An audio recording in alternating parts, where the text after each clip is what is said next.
I think there is something common between your mom and my mom. I remember as a child, whenever I used to go out alone, my mom used to call me, Praveen, come here. Listen carefully. You are traveling alone. Make sure, son, you don't speak to strangers. Don't trust them. I would have died with this belief until I decided to become a solo traveler. Now, just because I travel solo, that doesn't mean that I don't work in my life. I run an IT company. I founded this company 6 years ago. But then I realized, even if you're doing the world's most creative job, but if you're doing it again and again every day, it is still monotonous. And monotony kills. So to kill the monotony in my life, I decided to become a solo traveler. But my solo travel is interesting. I have some simple rules for my solo travel. Example, if I'm traveling in India, I spend only 300 rupees per day, which includes my stay, travel, food, everything. So if I'm hungry, I sit down and I cook. If I'm tired, I just lie down. And whenever I'm ready to move, there's always someone to pick me up. Absolutely free. Now, to me, this is absolute comfort. But there's something else I do to make my solo trip more interesting, more special. I play a game with strangers. Because in this kind of solo trips, you meet strangers.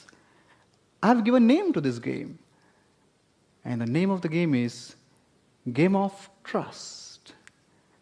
Because in solo trips, sometimes you meet some strangers. And when you meet them, your heart, your body, your soul will scream the words of your mother, don't trust this stranger. But in this game, I have to do exactly opposite. I have to trust. I played this game 24 times in my life. Let me share 3 episodes with you today. Let me take you to Shantiniketan, eastern part of India. I was going there from Kolkata. I took a train. I was sitting in the train enjoying my tea. And suddenly someone came from behind, tapped my shoulder. Hey, where are you going? I said, I'm going to Shantiniketan. He said, don't go to Shantiniketan, go to Sriniketan. I said, I never heard this place. He said, there's some festival going on there. I said, okay, I will see. And then he disappeared. I reached the station. I was outside the station, and I noticed someone shouting, excuse me, I'm going to Sriniketan. Will you come with me? Now, in my solo trip, anything offered free gets automatic precedence over everything. I decided to sit with him. Then we exchanged some views, some thoughts. And then we reached Sriniketan. And I noticed it's an extremely remote area. And he said, Praveen, where are you staying tonight? I said, I have no idea. I'm a solo traveler. And then he said, are you married? Now, for a moment, I thought, is this a follow-up question or a connected or standalone question? Then he started pitching his tent. And then he said, Praveen, I don't mind sharing my tent with you. And I was standing there like a fool. I said, Praveen, come on, he has fooled you. Right from the train, he has misguided you. You have a bag, you have gadgets, you have a laptop. What if he does something wrong with that? Wait a minute. What if he does something wrong with me? Is that the reason he asked me, are we married or not married?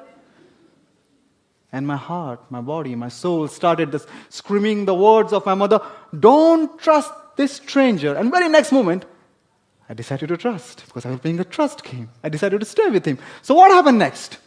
I will tell you, wait. Let me take you to another place, Gokarna, near Goa. Beautiful place. It was around 10 p.m. Raining very heavily, too dark. And I was struggling for the stay. Wherever I was going, they were saying, are you traveling alone? We don't give stay to those people who travel alone. Surprisingly, beyond my understanding.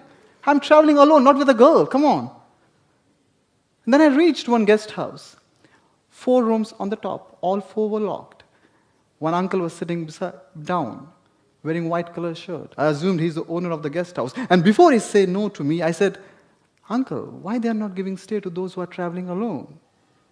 And he said, just a few days ago, a person like you checked in one guest house and committed suicide.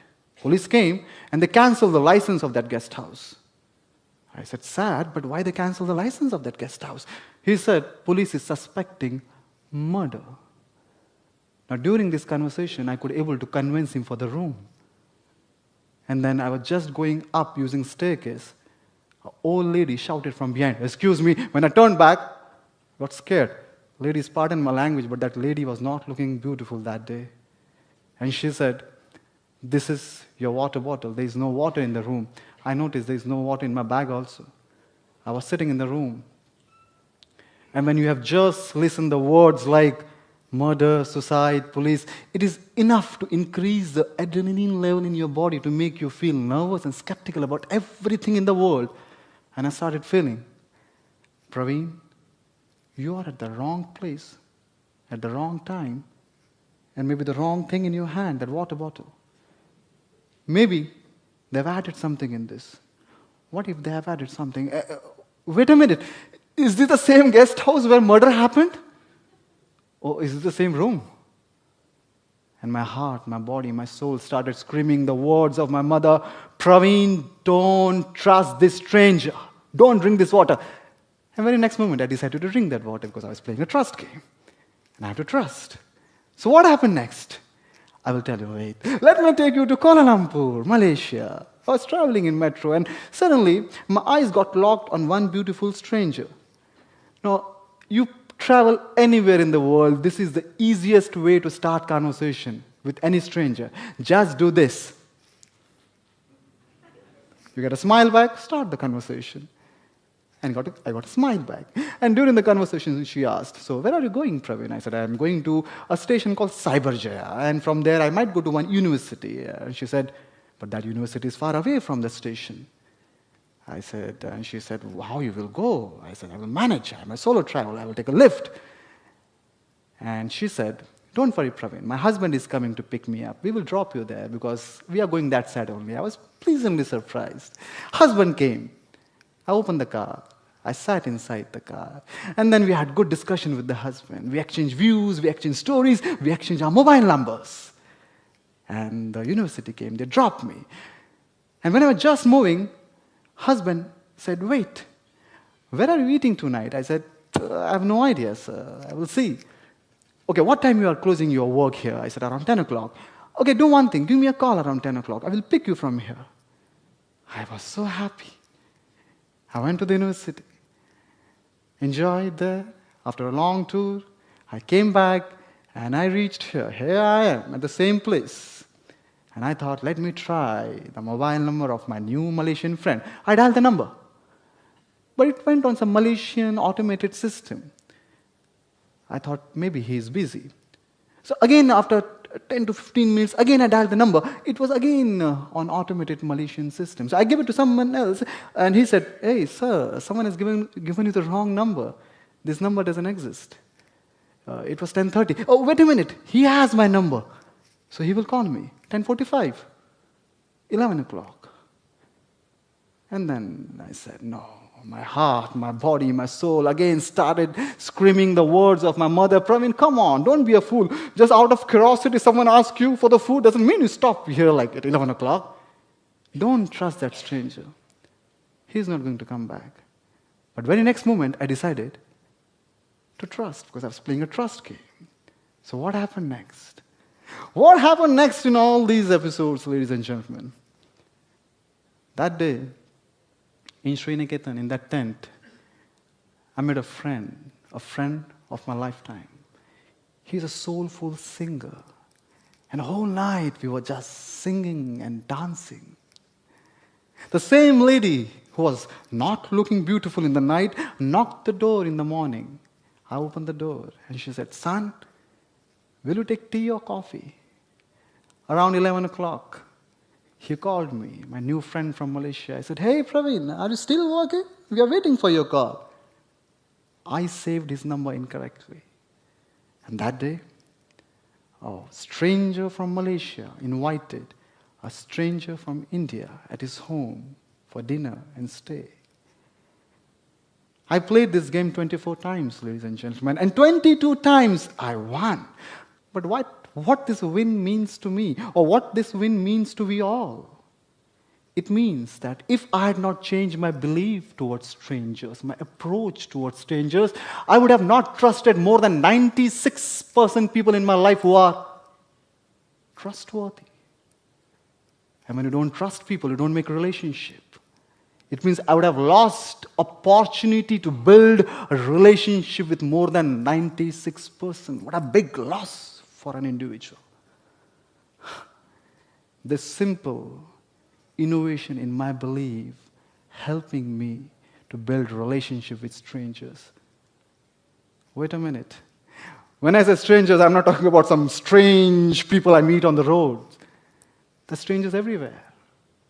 There's strangers in the class. There's strangers in the office. Speak to them. Trust them. Make a relationship. There's strangers near your home, maybe your neighborhood. Maybe there's strangers inside your home. Speak to them. Trust them. Make a relationship. I know a few of you might be thinking, come on, Praveen, be practical. There are some bad people on this planet. Of course there are. They are so bad as if they don't belong to this planet. They belong to some dark, dirty planet. They're so bad. But can I ask you a question? When was the last time you met the bad person in your life?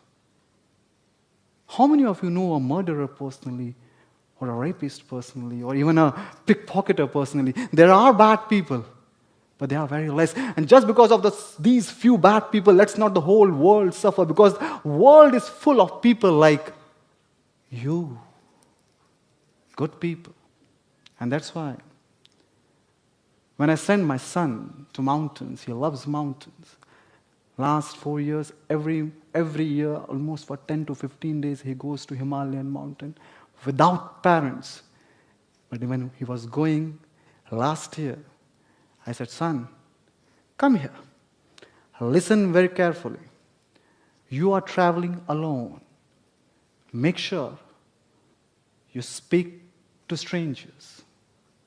Trust them. Make relationships. Thank you.